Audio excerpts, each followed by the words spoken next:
Baptis Injil Indonesia. Sebelum kita mulai, marilah kita bersatu dulu sejenak.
Dengarlah panggilan beribadah.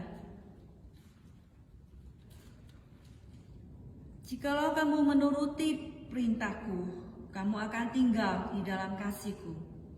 Seperti aku menuruti perintah Bapakku dan tinggal di dalam kasihnya. Kamu adalah sahabatku, jikalau kamu berbuat apa yang kuperintahkan kepadamu. Dan inilah tandanya bahwa kita mengenal Allah, yaitu jikalau kita menuruti perintah-perintahnya. Kebaktian hari ini kita akan mulai demi nama Allah Bapa, Allah Putra, dan Allah Roh Kudus. Turunlah kiranya kasih dan damai sejahtera atas kita sekalian. Saudara sekalian, mari kita akan memuji Tuhan semuanya dengan menyanyikan lagu nomor 28, Mulia, Majesty. Mari kita memuji Tuhan, menyembah Tuhan dan memuliakan nama Tuhan dengan menaikkan pujian Mulia nomor 28. Kita semua bangkit berdiri.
Saat ini kita akan doa pembukaan. Kami silakan Ibu Naomi. Mari kita bersama doa. Segala syukur kami akan mendapat hari ini ya Bapa. Di mana Engkau masih memperkenankan kami untuk datang berhimpun bersama-sama di rumah-Mu ya Bapa. Kami tahu dan kami percaya ini terjadi bukan oleh karena buat kami, tapi karena Engkau ada di dalam kami. Mari Tuhan, kami semua kami yang hadir di sini Tuhan, penuhi kami dengan roh Tuhan, sehingga kami bisa menjalankan ibadah kami dengan baik.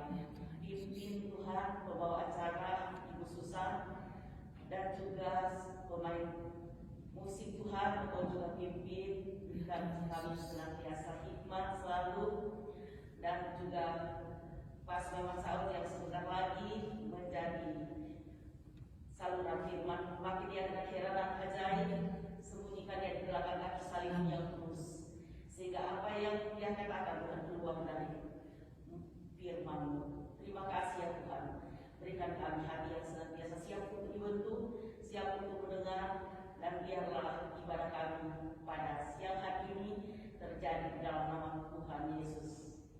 Amin. Amin.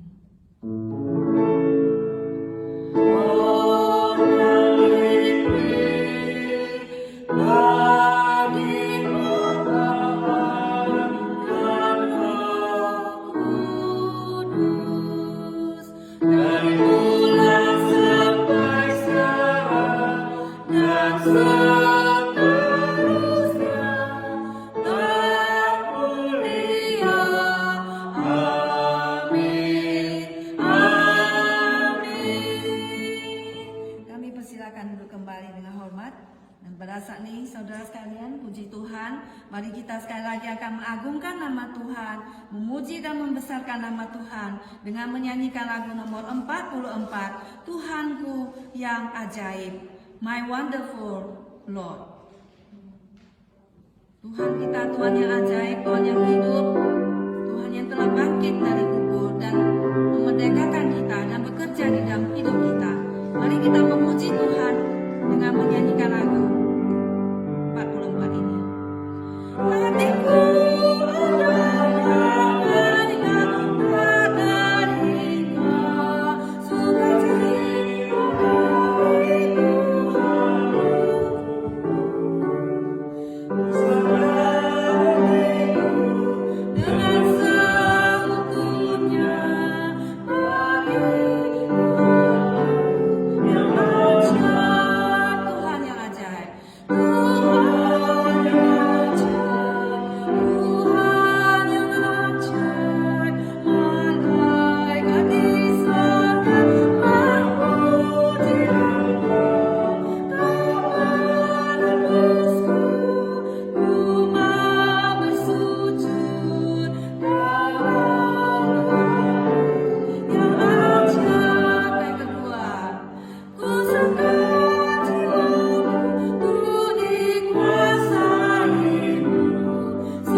Bersama dengan gereja segala abad dan tempat, mari semua kita bangkit berdiri. Kita bersama-sama mengucapkan pengakuan iman rasuli kita. Pengakuan iman rasuli. Aku percaya kepada Allah, Bapa yang Maha Kuasa, Kali langit dan bumi, dan kepada Yesus Kristus, Anaknya yang tunggal, Tuhan kita, yang dikandung daripada Roh Kudus, lahir dari anak darah Maria, yang menderita sengsara di bawah pemerintahan Pontius Pilatus, disalibkan, mati dan dikuburkan, turun ke dalam kerajaan roh. Pada hari yang ketiga, bangkit pula dari antara orang mati, naik ke surga, duduk di sebelah kanan Allah, Bapa yang Maha Kuasa, dan dari sana Dia akan datang untuk menghakimi orang yang hidup dan mati. Aku percaya kepada Roh Kudus, gereja yang kudus dan am, persekutuan orang kudus, pengampunan dosa, bangkitan tubuh, dan hidup yang kekal. Amin. Persilakan duduk kembali. Dan pada saat ini kita akan doa syafaat. Mari kita masuk ke dalam doa. Bapa Surgawi, kami mengucapkan syukur dan terima kasih kepada Engkau, Tuhan, karena Tuhan Kau memberi kehidupan kepada kami. Kami boleh menghirup udara yang segar, kami boleh mendapatkan sinar matahari. Terima kasih Tuhan untuk semuanya ini. Terlebih hari ini Tuhan, Engkau memberi perhentian kepada kami hari Sabat untuk memuji Engkau, untuk membesarkan nama-Mu, untuk menyembah Engkau Tuhan. Terima kasih Tuhan untuk kesempatan yang berharga ini. Dan terlebih ini Tuhan, terima kasih Tuhan untuk anugerah keselamatan-Mu yang sudah Engkau kerjakan bagi kami di kayu salib bagi kami. Oh Tuhan, jangan biarkan kami melupakan itu. Biarlah kami kembali mengucap syukur kepada Engkau Tuhan. Dan biarlah segala hidup kami dipersembahkan kepada Engkau. Dan kami ini adalah milik-Mu ya Tuhan. Terima kasih Tuhan. Berkatilah kami Tuhan sudah hadir Tuhan. Berkatilah ibadah kami Tuhan. Dari permulaan Tuhan hingga akhirnya kami serahkan ke dalam tangan Engkau. Biarlah Tuhan Engkau yang memimpin. Engkau memberkati kami Tuhan. Dan Tuhan, kami yang datang dengan tangan yang kosong Tuhan. Biarlah kami tidak pulang dengan kosong Tuhan. Biarlah kami pulang dengan hati yang penuh dengan firman-Mu. Terima kasih ya Tuhan. Berkati hamba-Mu pendeta saat yang kami menyampaikan firman Tuhan. Urapi dia dengan Roh-Mu yang kudus. Sehingga apa yang disampaikan ada berasal daripada Engkau Tuhan. Terima kasih ya Tuhan Yesus. Biarlah Roh Kudus bekerja di tengah ruangan kebaktian ini Tuhan. Kami berdoa Tuhan. Berkati negara kami Indonesia Tuhan. Berkati semua orang-orang yang ada di sana. Di dalam menghadapi pergumulan penyakit COVID Tuhan. Kami mohon Tuhan, jikalau mungkin Tuhan, biarlah penyakit ini bisa cepat berlalu Tuhan dari semua muka bumi ini. Sehingga kami semakin boleh dekat kepada Engkau. Kami semua boleh semakin dekat untuk berbakti dan beribadah kepada-Mu Tuhan. Bapa di dalam surga, kami berdoa Tuhan, biarlah Tuhan memberikan semua orang-orang di sekitar semua, agar semua boleh datang menyembah-Mu, dan biarlah semua Tuhan boleh berakhir Tuhan. Dan kami juga berdoa ya Bapa dalam surga untuk keadaan di Amerika Tuhan, dan kami juga menghadapi COVID Tuhan yang masih di dalam COVID yang di dalam jenis yang baru Tuhan. Kami berdoa ya Bapa, biarlah Tuhan Engkau sendirilah menjamah menyembuhkan semua orang yang sakit penyakit. Dan kami semua kembali disadarkan oleh Engkau Tuhan. Penghukuman yang berasal daripada Engkau Tuhan. Agar kami semua hidup takut dan bersandar kepada Engkau. Dan biarlah kami semua boleh bertobat Tuhan di hadapan-Mu. Terima kasih Bapa dalam surga. Biarlah semua ini Tuhan boleh berlalu Tuhan. Dan biarlah kami semua boleh kembali hidup takut kepada-Mu Tuhan. Dan boleh kami kembali Tuhan beribadah kepada-Mu dengan bersuka cita. Terima kasih Tuhan, dan kami berdoa untuk teman-teman yang membutuhkan pekerjaannya dimanapun mereka berada. Tuhan sembuhkan, Tuhan sendiri mendapatkan, biarlah menunjukkan jalan pada mereka. Dan juga bagi yang sakit Tuhan, untuk bos daripada Kian yang jatuh sakit Tuhan saat ini, kami mohon biarlah Tuhan dengan biru-biru Engkau jamah dan sembuhkan bosnya Tuhan Yesus, sehingga bosnya ini Tuhan boleh kembali dijamah dan dipulihkan Tuhan. Teman-teman kami yang masih bekerja Tuhan, biarlah Tuhan kembali menguatkan mereka Tuhan. Tuhan tolong mereka Tuhan Yesus, sehingga mereka pun boleh beribadah Tuhan secara online. Terima kasih Tuhan, dan kami berdoa dan menyerahkan Tuhan Yesus teman-teman kami yang lain dimanapun mereka berada. Ya Bapa, biarlah Engkau mengingatkan kembali mereka bahwa ini adalah hari Sabat bagi Engkau. Terima kasih Tuhan, kami berdoa semua hanya dalam nama Tuhan Yesus yang sudah mengajarkan kepada kami doa Bapa kami. Bapa kami di surga, dikuduskanlah namamu, datanglah kerajaanmu, jadilah kehendakmu, di bumi seperti di surga. Berikanlah kami pada hari ini kami ampunilah kami akan kesalahan kami, seperti kami juga ampuni orang bersalah pada kami. Dan janganlah membawa kami ke dalam pencobaan, tetapi lepaskanlah kami daripada yang jahat. Karena Engkau yang punya kerajaan dan kuasa dan kemuliaan sampai selama-lamanya. Amin. Kita persiapkan diri kita untuk mendengarkan firman Tuhan. Mari saudara sekalian, kita akan menyanyikan lagu Penuhilah Aku dengan Firman-Mu, nomor 270.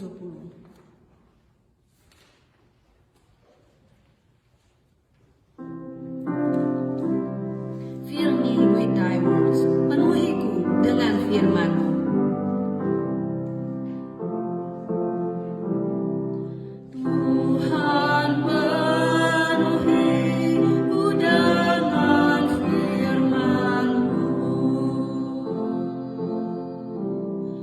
Tuhan penuhiku dengan firman-Mu.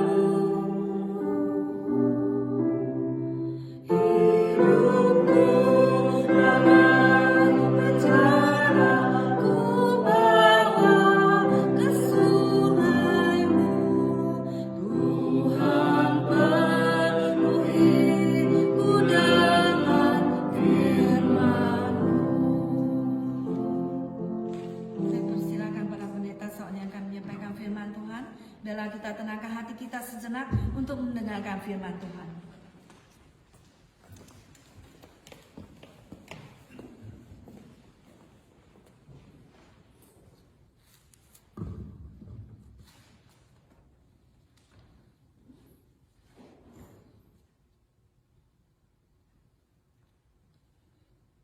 Selamat siang Bapak Ibu sekalian dikasih Tuhan.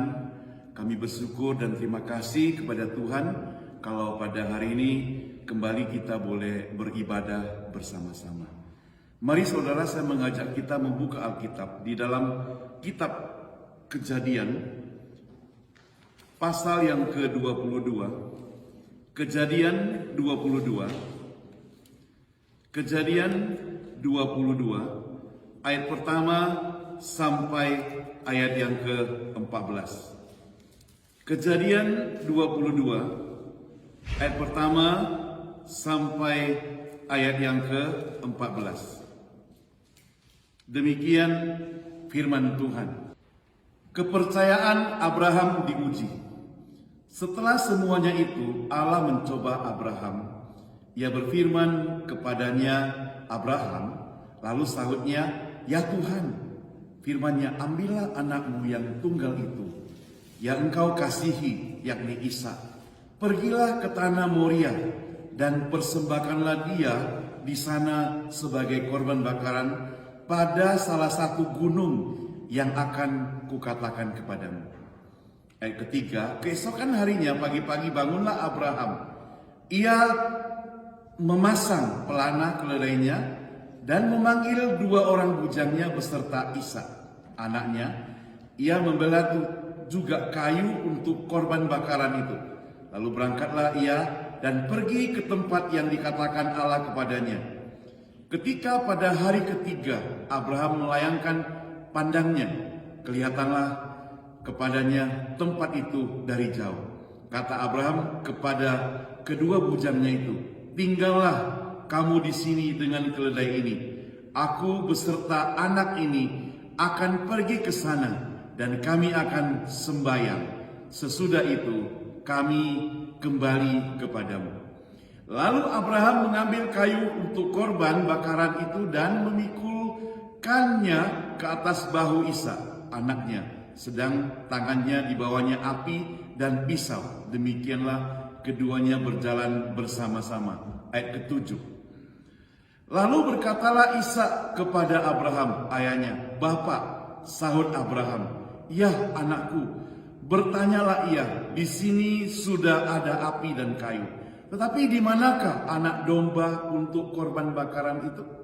Sahut Abraham, Allah yang akan menyediakan anak domba untuk korban bakaran baginya, anakku. Demikianlah keduanya berjalan bersama-sama. Sampailah mereka ke tempat yang dikatakan Allah kepadanya. Lalu Abraham mendirikan mezbah di situ. Disusunnyalah kayu, diikatnyalah Ishak anaknya itu, dan diletakkannya di mezbah itu di atas kayu api. Sesudah itu Abraham mengulurkan tangannya lalu mengambil pisau untuk menyembelih anaknya.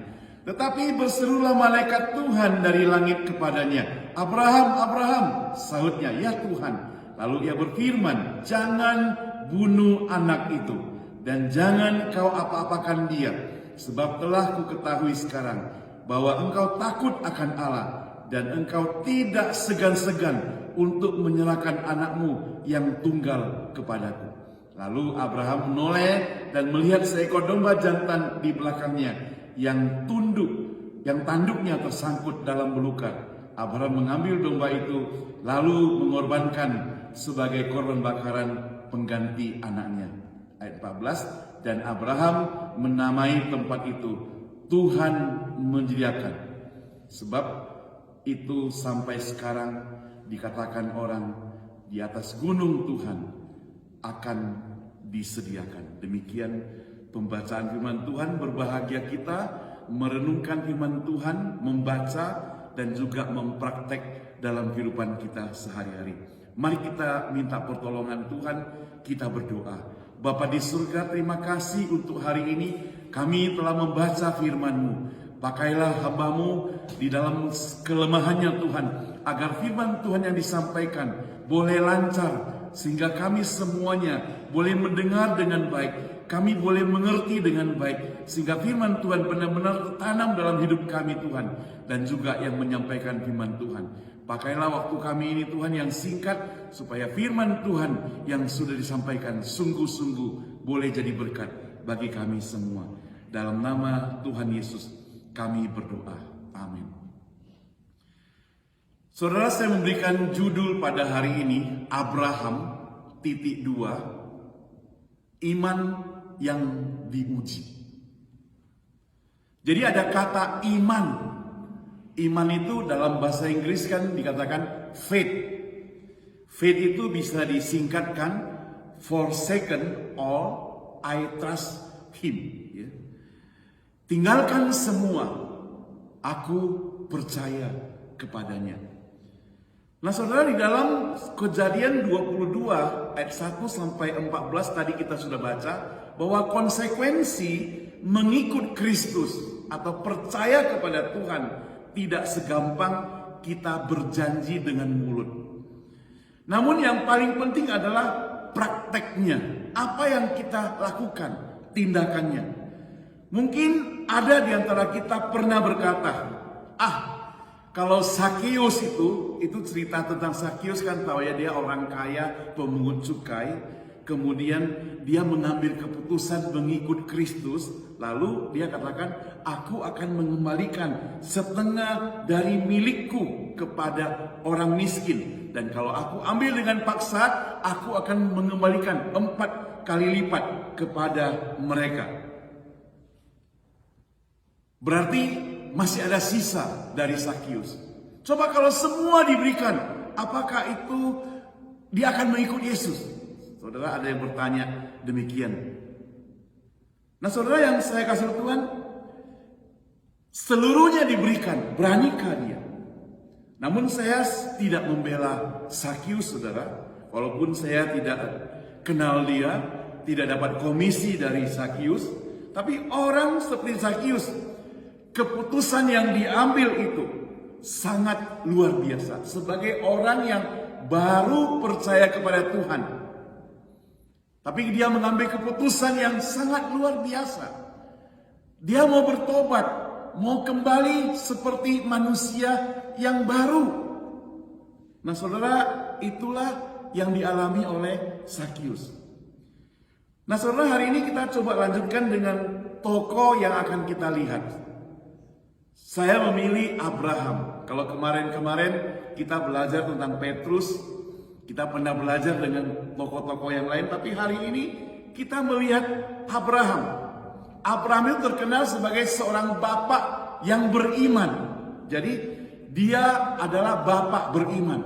Jadi kalau dikatakan bapak beriman itu adalah Abraham. Konteks yang akan kita telusuri adalah bagaimana Abraham itu mempersembahkan anaknya yang bernama Ishak. Mengapa Abraham dapat melakukan hal ini, saudara? Saya hanya dapat menjawab karena iman, faith. Yang salah satu faith yang saya pilih di sini adalah buang semuanya dan hanya percaya kepada Dia saja. Yang pertama, saudara, faith itu dengan forsaken all, yaitu buang semuanya. Kalau kita perhatikan di dalam Kejadian pasal 12 di atas, saudara, di situ mencatat bahwa Allah memanggil Abraham itu keluar dari tanah leluhur Ur Kasdim, keluar.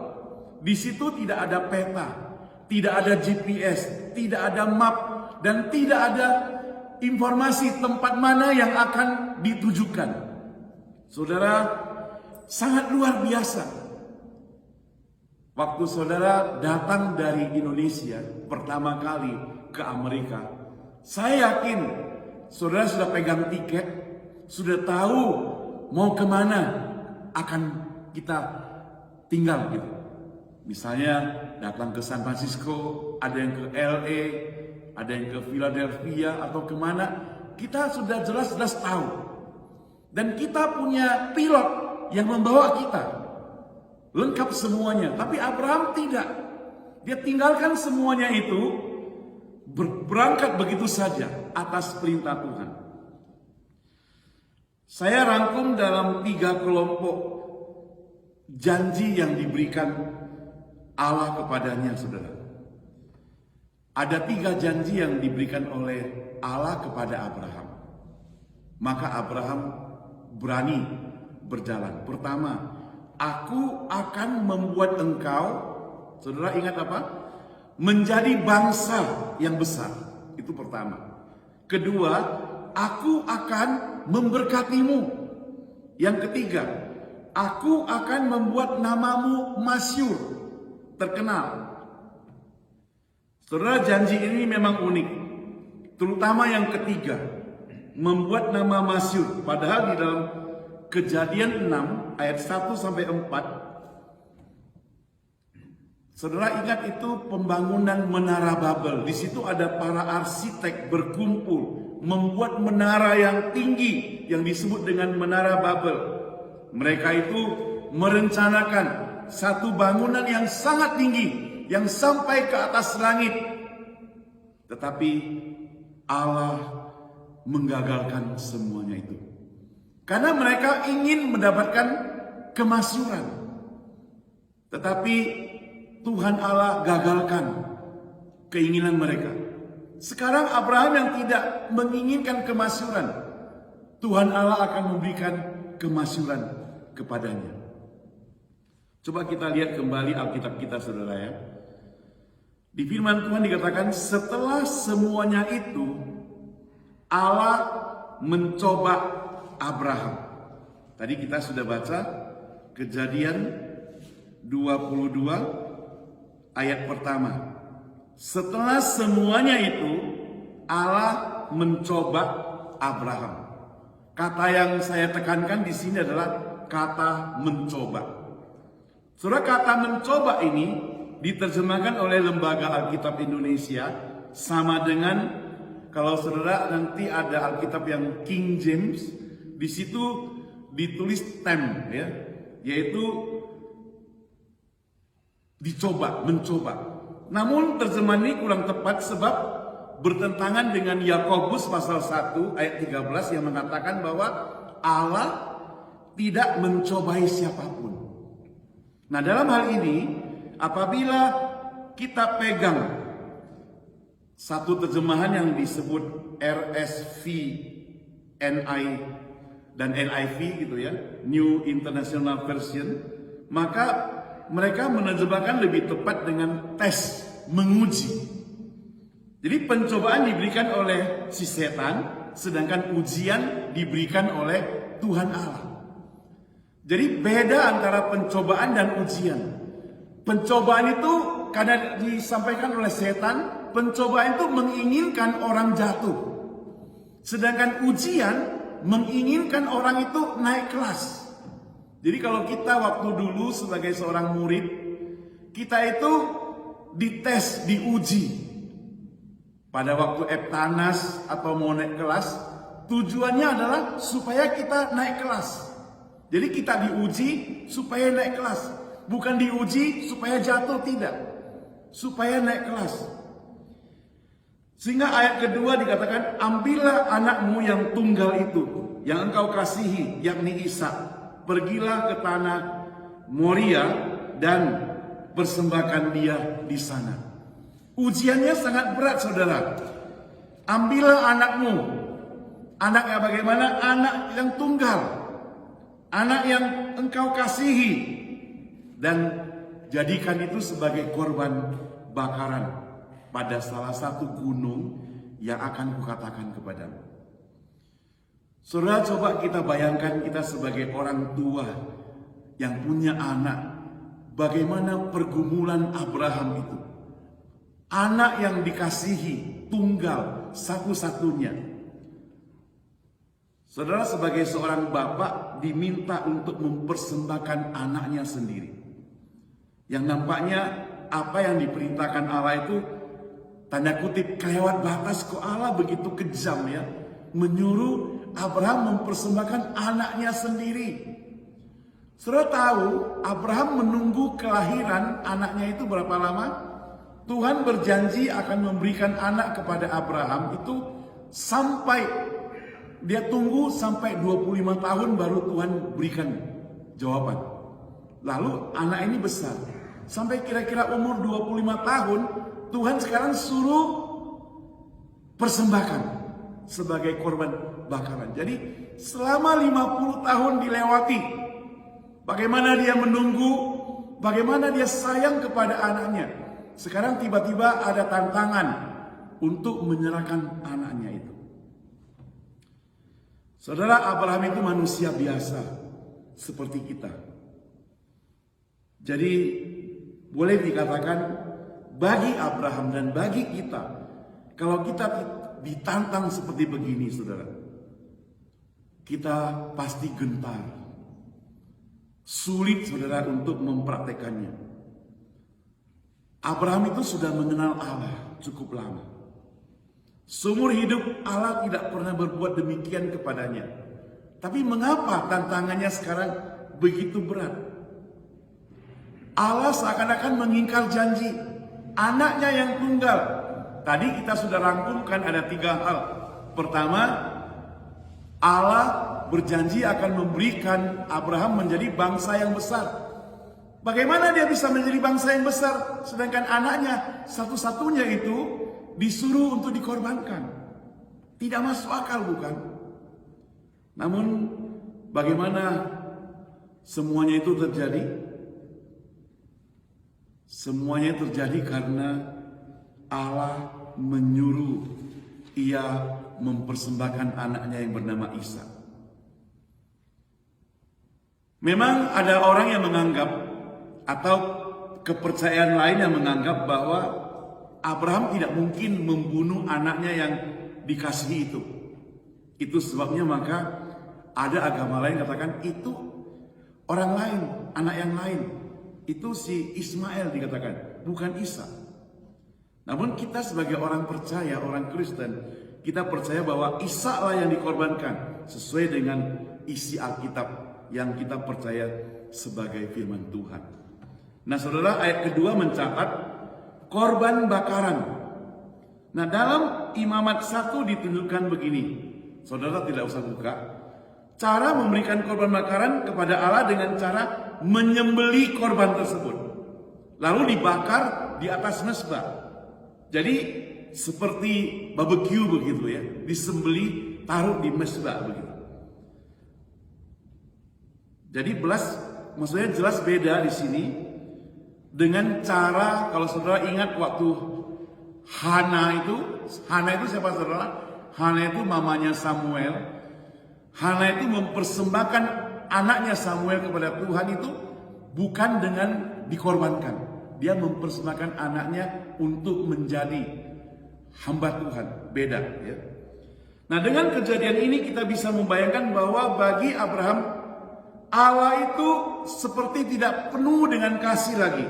Tetapi Allah itu begitu cemburu. Seakan-akan Allah cemburu kepada Abraham yang punya anak satu-satunya itu. Allah ingin merampas sukacita daripada Abraham.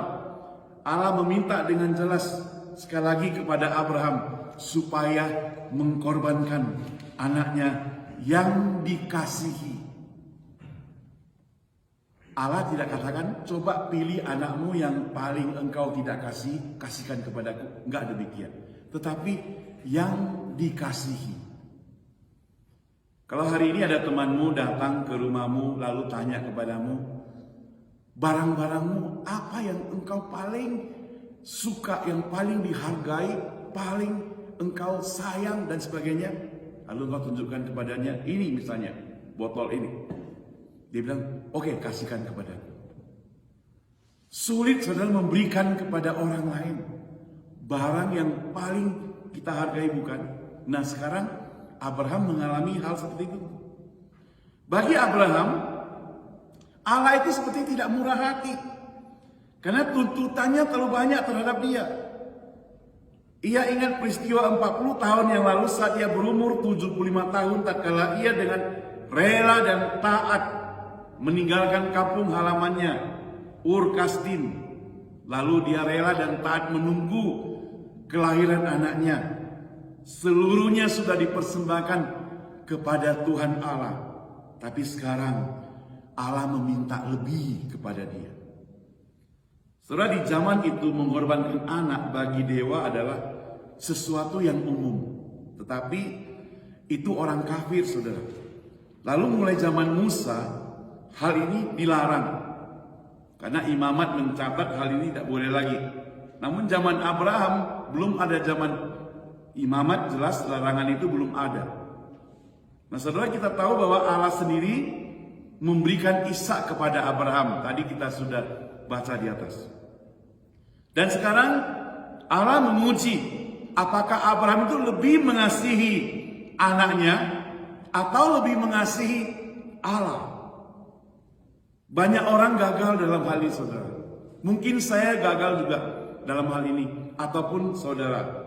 Ketika Tuhan menantang kita memilih yang terbaik dalam hidup kita, itu serahkan kepada Tuhan. Kita mungkin mau menolaknya karena kita sayang sekali dengan apa yang kita miliki, kesukaan kita, hobi kita. Tuhan mau ambil. Tuhan katakan, buang hobimu supaya engkau bisa melayani Tuhan. Buang kesibukanmu supaya engkau bisa melayani Tuhan. Apakah kita mau memilih apa yang Tuhan perintahkan? Saudara, jelas sekali ujian ini sangat berat juga bagi Abraham. Itu sebabnya satu-satunya cara Abraham yang harus dilakukan adalah tidak melawan. Tidak melawan kepada Tuhan. Ia harus rela membuang semua yang dia sukai itu, yang dia cintai itu. Dia harus rela membuang, tidak menahannya. Saudara, kita refleksi dalam kehidupan kita sehari-hari. Tuhan kadang-kadang menuntut kita harus membuang semua. Seperti seorang anak, saya sering kali kasih contoh, dia mencuri permen. Anak itu kalau curi permen, dia masukkan tangannya ke dalam toples besar-besar. Masukkan, dia pencet kuat-kuat, mau dapat sebanyak-banyaknya. Lalu karena dia ambil sebanyak-banyaknya, maka tangannya gak bisa keluar dari mulut toples itu. Dia nangis, jerit mamanya datang, bilang sama dia, supaya tanganmu keluar, engkau harus lepaskan permen itu. Lepaskan satu, belum bisa keluar. Lepaskan dua, belum bisa keluarkan. Tiga, belum bisa keluar. Lebih banyak lagi, belum bisa keluar. Lepaskan semuanya, maka tanganmu bisa keluar. Jadi kalau kita mau bebas, Kalau kita mau dapat sesuatu yang terbaik daripada Tuhan, harus lepaskan semuanya itu. Bahkan apa yang kita suka. Yang kedua, I trust him. Saya percaya kepada dia. Ketika Abraham dengan rela menyerahkan semua yang Tuhan kehendaki, maka ada kedamaian yang tersendiri. Tadi kita sudah buang kesukaan kita. Terus terang, jam 2 siang kebaktian di gereja bukan tempat yang menyenangkan. Ada angin sepoi-sepoi di belakang, kita bisa tertidur, ngantuk gitu ya. Udara sini begitu sejuk sekali. Ya, kalau San Jose mungkin, padahal kita tadi saya dari rumah datang 82 Fahrenheit, itu panas sekali ya. Sampai di gereja dingin ya. Kita buka heater sekarang ini ya, kita buka heater. Sampai semuanya merasa dingin gitu. Nah saudara yang saya kasih Tuhan, inilah yang kita harus buang semuanya itu. Kita harus buang rasa kantuk kita harus buang jalan-jalan hari ini. Mestinya kita bisa pergi belanja ke Messi atau kemana dan sebagainya. Tapi kita harus buang kesukaan kita. Sekarang kita duduk mau menerima berkat Tuhan. Maka ayat 3 mencatat, keesokan harinya pagi-pagi bangunlah Abraham. Saya mau bertanya, kenapa harus pagi-pagi? Abraham bangun pagi-pagi supaya orang lain tidak mengetahui apa yang dia lakukan. Kalau ada orang lain mengetahui apa yang dia lakukan, saudara terus terang, banyak orang dulu sampai sekarang juga banyak yang nyinyir istilahnya gitu, kepo gitu ya. Mau kemana Abraham? Ini loh, saya dipesan Tuhan bahwa anak ini persembahkan. Oh jangan, bodoh sekali kamu, jangan lakukan. Abraham bisa tergoncang. Kalau saudara perhatikan, Abraham tidak kasih tahu istrinya, karena mungkin istrinya tahu juga bisa tergoncang. Ya, maka bangunlah ia. Ini menunjukkan bahwa mengapa dia bangun, saudara? Mengapa ada kata bangun? Kalau pagi-pagi kita bangun itu menunjukkan apa, saudara? Menunjukkan bahwa kita apa, saudara? Bahwa kita tidur. Kalau nggak tidur kan nggak bangun, saudara. Berarti kita memang sudah bangun. Bangunlah kita pagi-pagi, maka itu berarti kita tadinya tidur, sekarang bangun. Nah Abraham itu tidur. Sekarang pertanyaannya adalah, masalah begitu besar, besok pagi mau menyerahkan anaknya itu, dikorbankan.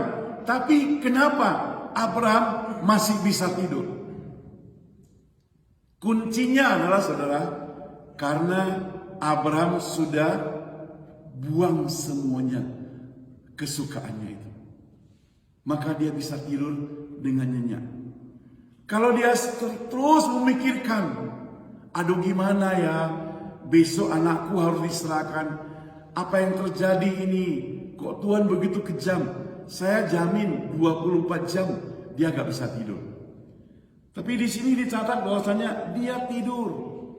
Itu berarti dia sudah menyerahkan secara total kepada Tuhan, yang memungkinkan orang itu tertidur. Dalam kehidupan kita juga demikian. Setelah ada masalah, kita terus terang tidak bisa tidur.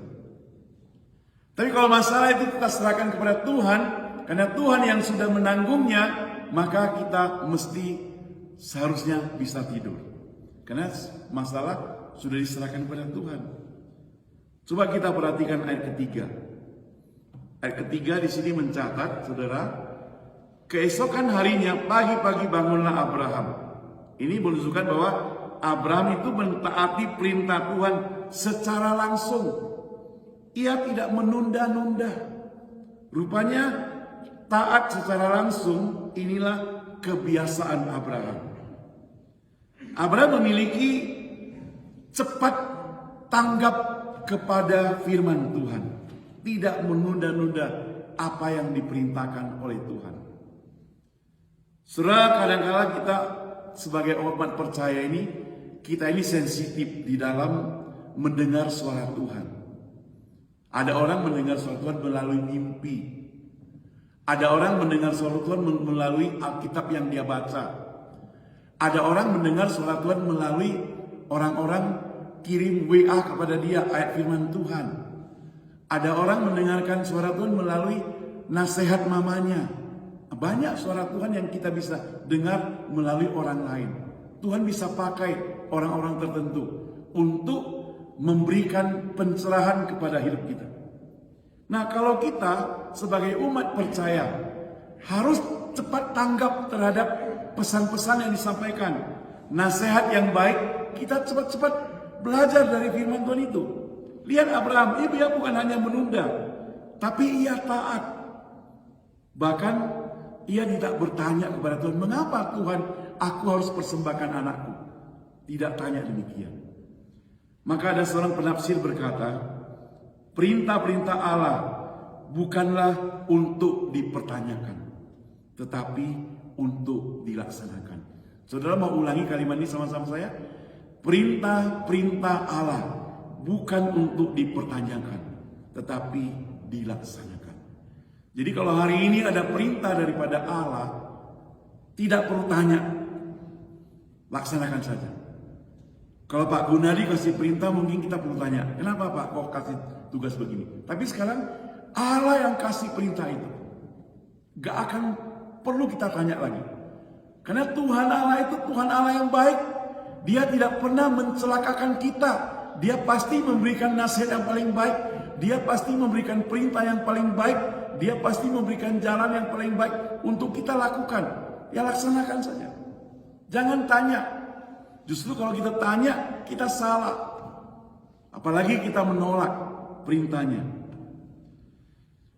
Saudara, dari rumah Abraham, kalau menurut peta ya, menuju ke tanah Moria itu memerlukan 3 hari perjalanan. Tidak ada Gojek, Uber, Lyft, gak ada zaman itu gitu ya. Jadi itu lebih kurang 140 km. Sungguh ini merupakan perjalanan yang berat dan panjang. Bukan karena medan perjalanannya yang sulit, saudara, tetapi pergumulannya, tantangannya. Saudara, tadi saya sudah ingatkan bahwasanya di tengah jalan bisa saja orang bertanya. Di tengah jalan bisa saja orang memberi nasihat. Di tengah jalan bisa saja dia mendengarkan godaan, sehingga membuat Abraham berpaling. Saudara, selama waktu perjalanan itu tentu Abraham memiliki kesempatan untuk menoleh ke belakang. Tapi dia tidak lakukan itu. Namun Abraham tidak lakukan itu karena perjalanan mengikut Tuhan itu bukan menoleh ke belakang, tapi menoleh ke depan, saudara.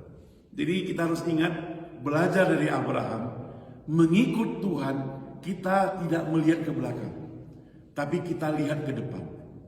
Karena di belakang kita mungkin ada hal-hal yang tidak menyenangkan, ada hal-hal yang tidak baik dalam hidup kita. Kita tidak lihat lagi ke belakang.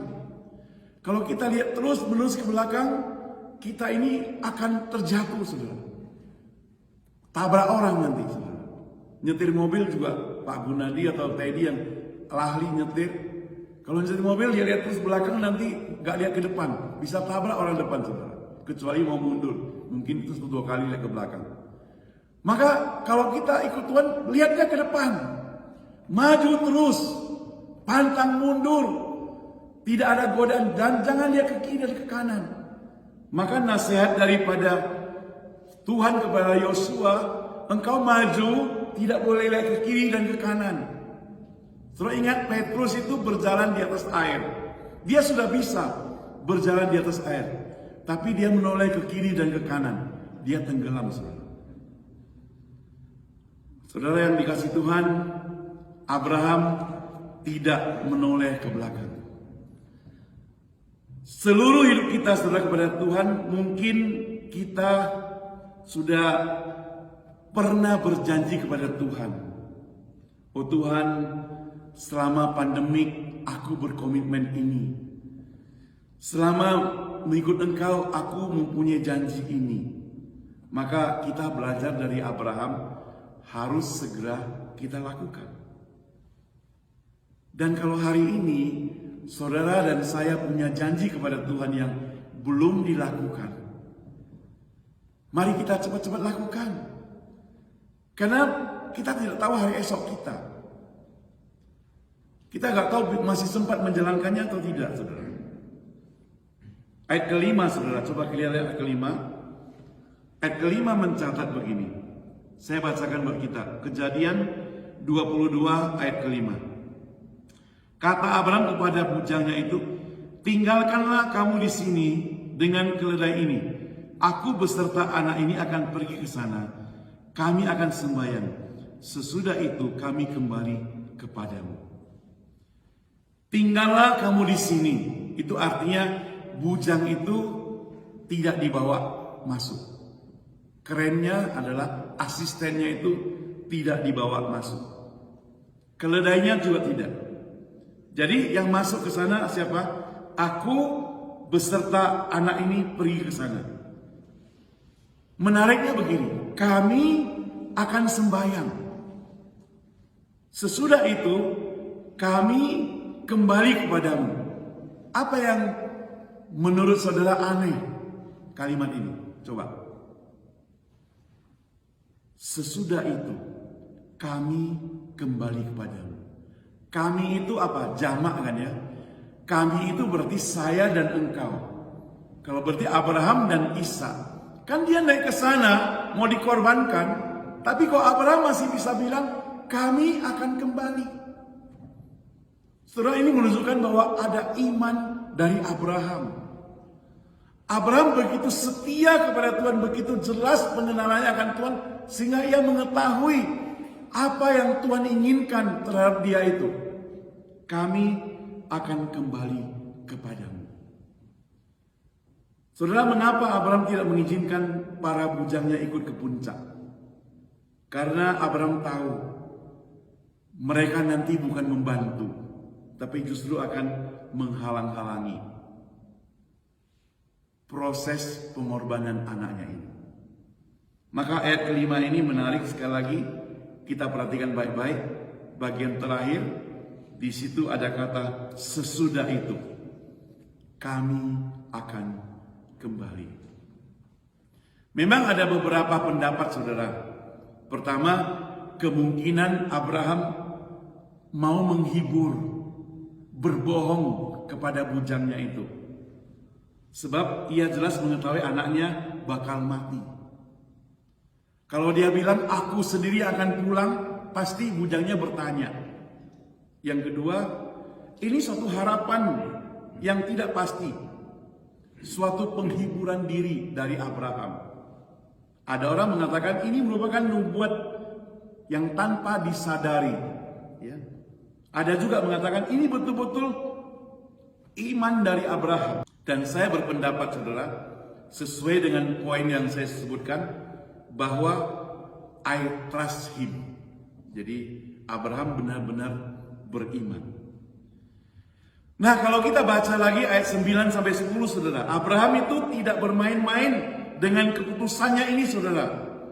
Hal ini menunjukkan bahwa Abraham itu mengasihi Tuhan lebih daripada mengasihi anaknya, lebih dari segala-galanya. Bahkan ia lebih mengasihi Allah ketimbang anaknya yang paling dikasihi dan tunggal itu. Makanya ia memberikan yang terbaik kepada Tuhan. Saudara, suatu hari ada seorang misionaris dari Amerika yang tinggal di India. Dia melihat seorang ibu India yang beragama Hindu berjalan menuju ke Sungai Gangga sambil membawa dua orang anaknya, yang satu lumpuh buta dan yang satu lagi sempurna, tidak ada cacat. Misionaris itu tahu bahwa ibu ini akan mempersembahkan anaknya itu ke Sungai Gangga. Dan misionaris itu berusaha membujuk, ya seperti tadi saya katakan, menggoda ibu ini ya, supaya tidak mengorbankan anaknya di Sungai Gangga. Tetapi ia tidak berhasil. Ibu ini tetap setia kepada agamanya, sehingga dia menuju ke Sungai Gangga mengorbankan salah satu anaknya bagi dewanya. Nah, pada saat dia kembali, yang menarik, saudara, maka misionaris itu melihat bahwa anaknya itu tinggal satu, yaitu yang lumpuh dan buta. Dia bawa pulang. Misionaris bertanya, "Ibu, kalau engkau harus mempersembahkan salah satu anakmu, mengapa engkau tidak memberikan anakmu yang lumpuh dan buta itu?" Lalu ibu itu menjawab, "Oh Tuhan, saya tidak tahu Allah macam mana yang kamu sembah di Amerika. Tetapi aku tahu di India ini Allah kami mengharapkan kami memberikan yang terbaik kepada Dia. Di India ini Allah kami mengharapkan pemberian yang terbaik kepada Dia." Dan saya percaya dan yakin Allah yang kita sembah juga mengharapkan persembahan hidup kita yang terbaik kepada Dia. Saudara yang dikasihi Tuhan, ada orang tua yang pernah datang pada saya, dia bilang, Pak Saud, tolong doakan anak saya ini tidak ada harapan lagi. Terpengaruh kawan, suka bolos dari sekolah, terjerumus narkoba, sudah berkali-kali berurusan dengan polisi. Saya mau kirim dia ke Amerika kerja katanya. Dan saya sudah habis banyak uang menebus dia, rehabilitasi dia dan sebagainya. Tolong doakan Pak Pendeta. Nanti kalau dia bertobat, saya akan suruh dia jadi pendeta. Jadi dia mau persembahkan anaknya yang sudah hancur-hancuran itu menjadi pendeta. Saudara, kalau mau persembahkan ya persembahkan yang terbaik, karena anaknya bukan hanya satu, ada yang jadi insinyur, ada yang jadi dokter. Kenapa dia tidak katakan yang itu? Kalau iman daripada orang India, ibu dari India itu begitu setia kepada dewanya, pertanyaannya bagaimana dengan kita? Abraham tidak demikian, saudara. Abraham menyerahkan yang terbaik. Itu sebabnya di ayat 12 Allah bertindak, "Jangan bunuh anakmu." Hal ini bukan berarti Allah mengubah rencananya, bukan, saudara. Memang sejak awal Allah hanya menguji Abraham. Namun kita perlu ingat bahwa kejadian ini adalah kasus khusus, ya, jangan disamakan semuanya. Sehingga memberikan keharusan kalau kita diminta Tuhan Allah mempersembahkan sesuatu, nanti akan digantikan lebih banyak lagi. Itu bukan demikian. Itu penyembahan berhala, saudara. Karena penyembahan berhala yang mau katakan kalau aku berikan 2 triliun, nanti berkatnya mungkin bisa jadi 10 triliun. Bisa demikian. Karena kepercayaan bisa demikian. Tapi Tuhan Allah katakan berikan yang terbaik. Trust Him itu meliputi bahwa kalau aku sudah memberikan, ternyata aku mengalami kesulitan, aku tetap mengalami masalah, itu berarti ada rencana Tuhan yang paling indah. Ketika saya bertanya kepada teman saya, pendeta Tulai, mereka berdua menderita COVID-19 di rumah sakit. Dia duluan, kemudian istrinya yang sebenarnya tidak hanya OTG temani dia, justru istrinya yang mengalami lebih berat. Pendeta Tulainya sembuh, tapi istrinya meninggal dunia. Saya tanya, Pak Pendeta, engkau kan sudah memberikan hidupmu kepada Tuhan. Engkau kan sudah melayani Tuhan begitu sungguh-sungguh, setia sampai hari ini. Kau lakukan yang terbaik, engkau keliling kota, keliling Indonesia, melayani Tuhan, menyampaikan firman Tuhan sampai ke pedalaman. Tapi mengapa Tuhan memberikan kejadian istrimu dipanggil Tuhan? Saudara, dia katakan rencana Tuhan. Kalau saudara sempat bisa lihat kesaksiannya di video yang saya ngobrol-ngobrol dengan dia. Rencana Tuhan itu adalah rancangan yang terbaik. Rencana Tuhan itu mempunyai rencana yang terbaik. Teman saya yang lain, dia juga bersaksi.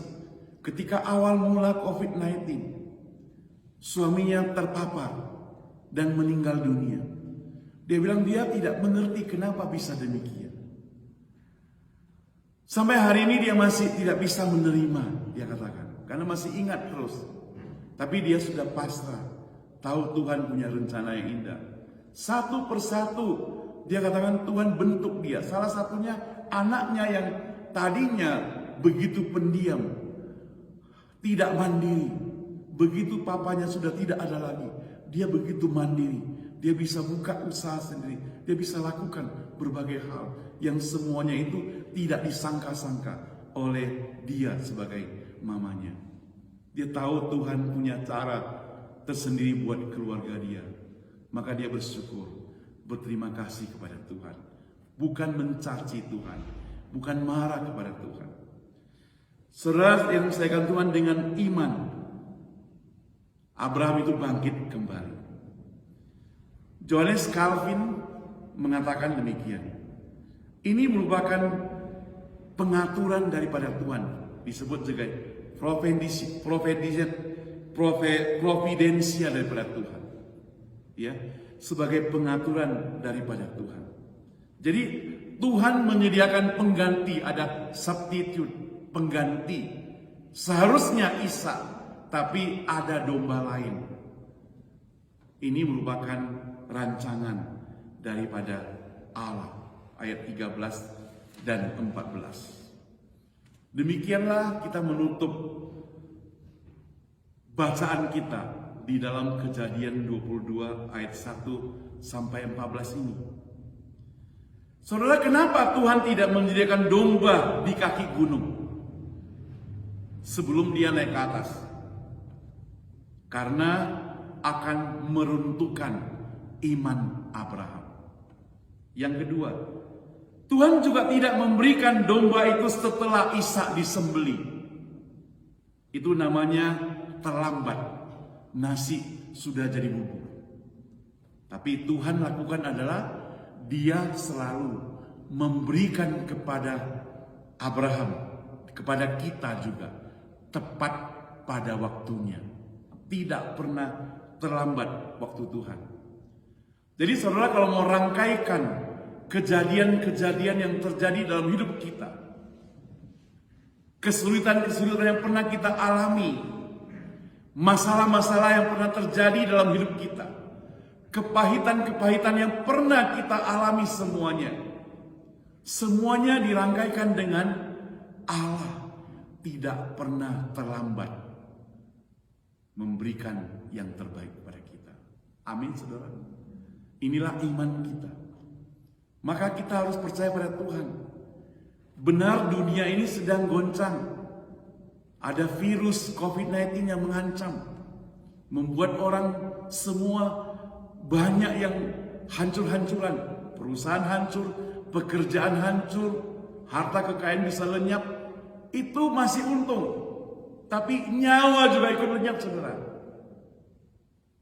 Tetapi semuanya itu atas sepengetahuan Tuhan, atas seizin Tuhan. Dan kita sama-sama yakin apa yang Tuhan rancangkan kepada anak-anaknya itu bukan rancangan yang jahat. Tuhan punya maksud yang baik. Maka dia mengajarkan kita seperti demikian. Saya masih ingat sekali, saudara, ketika Jessica masih kecil, tiba-tiba dia panas, saudara. Kita bawa ke dokter. Ya. Dokter itu harus ambil darah, waktu itu musim demam berdarah, untuk mentes. Sulit, dia nangis, dia berontak terus gitu ya, berontak terus sampai suster pegang, asisten suster pegang, saya pegang, ibu susah ikut pegang, semuanya baru bisa suntik dia, karena dia takut disuntik. Apakah kita kejam? Apakah saya kejam? Apakah Ibu Susan kejam sebagai seorang ibu, sebagai seorang ayah terhadap anak kita? Tidak. Kita mau dia sehat kembali, dia sembuh. Nah, ada kesulitan yang terjadi dalam kehidupan kita. Apakah Allah kejam? Tidak. Allah mau sesuatu yang baik terjadi dalam hidup kita. Amin, saudara. Mari kita berdoa. Bapa yang di surga, kadang kami tidak mengerti rancangan-Mu Tuhan. Kadang kami tidak mengerti apa yang Engkau kerjakan dalam hidup kami. Kadang membuat kami menjadi sulit, susah. Kadang membuat kami salah paham kepada-Mu Tuhan. Kadang membuat kami hampir-hampir saja marah kepada-Mu. Kadang membuat kami menjadi hampir putus asa. Tapi Tuhan, ketika mengingat kasih-Mu, mengingat bagaimana pengorbanan-Mu memberikan anak-Mu yang tunggal di atas kayu salib, kemudian menyelamatkan kami yang berdosa ini, kami mengetahui bahwa Engkau begitu sayang kepada kami. Kami mengetahui bahwa rancangan-Mu itu sangat indah dalam hidup kami. Kami mengetahui bahwa Engkau tidak punya rancangan sedikit pun yang mencelakakan kami. Kami tahu bahwa Engkau tidak punya niat jahat terhadap kami, Tuhan. Bagaimana mungkin Engkau punya niat jahat pada kami, karena Engkau adalah Bapa yang penuh kasih. Engkau yang telah menciptakan kami semua. Itu sebab Tuhan, tolonglah kami semua, Tuhan. Di dalam segala permasalahan kesulitan yang terjadi dalam hidup kami, biarlah kami tetap setia, tetap bersandar kepadamu Tuhan, tetap memegang firman-Mu, tetap bersama-sama menjunjung tinggi bahwa Engkau adalah Allah yang maha kuasa, maha kasih, maha penyayang, yang sanggup mengalahkan segala-galanya termasuk COVID-19 ini. Dan Engkau tidak akan membiarkan kami menjadi sengsara. Engkau akan menyelamatkan kami. Engkau akan menolong kami. Dengar doa kami Tuhan. Kuatkan setiap kami Tuhan. Di dalam nama Tuhan Yesus kami semua berdoa. Amin. Terima kasih. Tuhan Yesus memberkati kita semua. Terima kasih untuk Pendeta Saul telah menyampaikan firman Tuhan pada setiap kita. Saat ini mari kita sekalian memberikan persembahan kepada Tuhan. Kita akan menyanyikan lagu 322. Ke tempat yang lebih tinggi.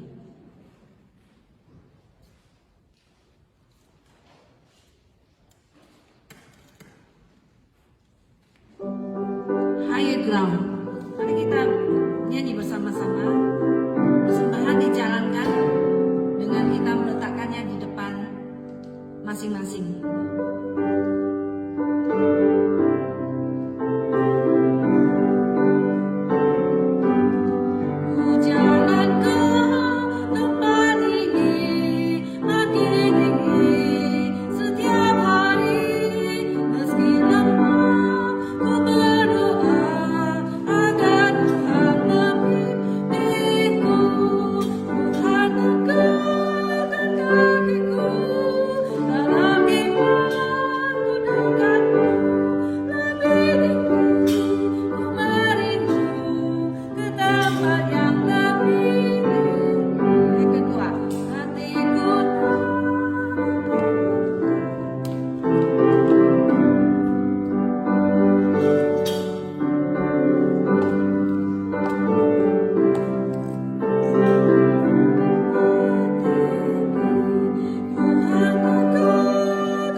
Saat ini kami datang kepadamu dengan penuh rasa syukur oleh karena di tengah-tengah pandemi yang sedang merajalela merenggut setiap mereka yang menderita. Tuhan, Engkau tetap melindungi kami. Engkau tetap menghindarkan kami dari penyakit yang sangat berbahaya ini. Semuanya adalah karena kasih karunia, karena kebaikan dan kemurahan. Terima kasih Tuhan. Terima kasih Tuhan, bahwa di tengah-tengah keadaan ini, di mana juga banyak PHK yang dialami oleh banyak orang, Engkau masih memberi kesempatan kepada kami untuk bisa mempersembahkan sesuatu kepadamu. Oh Tuhan, kami sangat menyadari bahwa apapun yang ada pada kami, bahkan apapun juga yang kami persembahkan kepadamu Tuhan, adalah milikmu juga. Ya, amin. Dan kalau kami boleh mempersembahkan, semua itulah kemurahan yang memberikan kesempatan kepada kami untuk bisa mengucapkan syukur kepadamu atas berkat-berkat-Mu melalui persembahan kami yang kami berikan. Dan kami menyadari persembahan kami sedikit sekali Tuhan, tapi kiranya Tuhan mau menerima dengan senang hati. Terima kasih Tuhan untuk kesempatan ini. Ajarkan kami untuk menggunakan kesempatan yang Tuhan berikan kepada kami, supaya apabila kesempatan itu terambil daripada kami, kami sudah mempunyai pegangan yang kuat, yaitu Engkau sendiri. Dengarlah doa dan permohonan kami dan pengucapan syukur kami. Di dalam nama Tuhan Yesus Kristus, kami menaikkan doa syukur. Amin. Amin. Terima kasih sih. Kita akan tutup kebaktian kita ini, saudara, dengan bangkit berdiri, nyanyikan doksologi, kemudian berkat Tuhan dan amin song.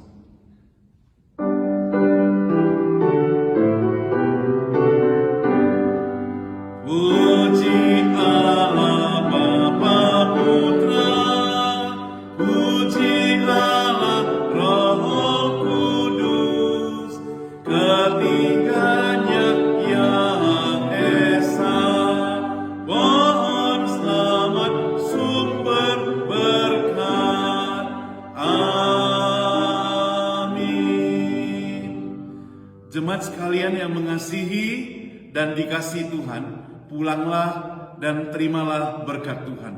Kasih dari Allah Bapa, anugerah dan keselamatan dari Yesus Kristus, pertolongan dan penghiburan dari Roh Kudus menyertai seluruh kehidupan kita hari ini, besok, dan sampai selama-lamanya. Amin. Amin. Amin. Amin.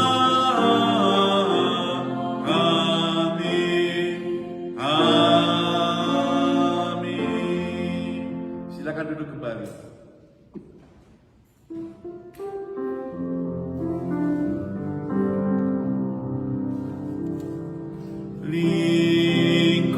Lingkupiku dengan sayapmu, naungiku dengan kuasa-Mu di saat badai. Ku akan terbang bersama-Mu, Bapa Kau Raja atas semesta. Ku tenang sebab Kau Allahku, ku tenang sebab Kau Allah.